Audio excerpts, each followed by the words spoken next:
Okey, C. Jadual berikut menunjukkan bilangan kotak air mineral yang disumbangkan oleh kedua belah syarikat. Okey, syarikat air nadi dia sumbang 3,000 botol. Lambah hijau 2,500. Okey. Tiba-tiba dia kata terdapat 12 botol air mineral dalam satu kotak.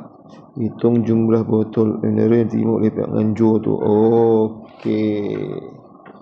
Maksudnya dia dapat 3,000, tapi ini 3,000 kotak. Dalam satu kotak tu ada 12 botol. Jadi soalannya nak tanya jumlah botol. Baik. Okey, so ini boleh dipanggilkan juga perkadaran, boleh, nisbah pun boleh, mana-mana. Okey, ada yang buat cara nisbah, ada yang buat cara tambah. Okey, apa cara tambah dulu? So dia cari jumlah kotak dulu. So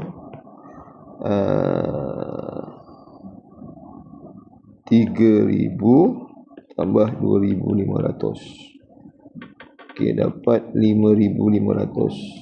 Okey, lepas tu dah dapat ni 5 tau. Ya, saya padam lah. Saya tengok pun dah macam berapa tadi. 5,500. Okey.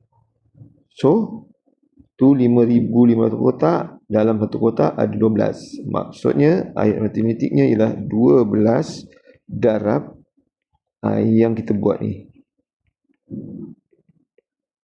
Tu dapatlah markah. Biasa 3 markah ni. Kan betul? So inilah dipanggil ayat matematik, dapatlah markah. Okey, so macam biasa darab dengan 12.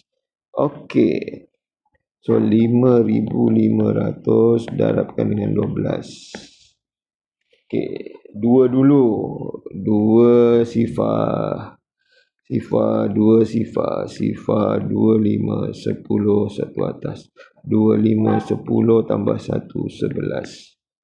Okey, sekarang 10 pula. Ni 10 ada sifar.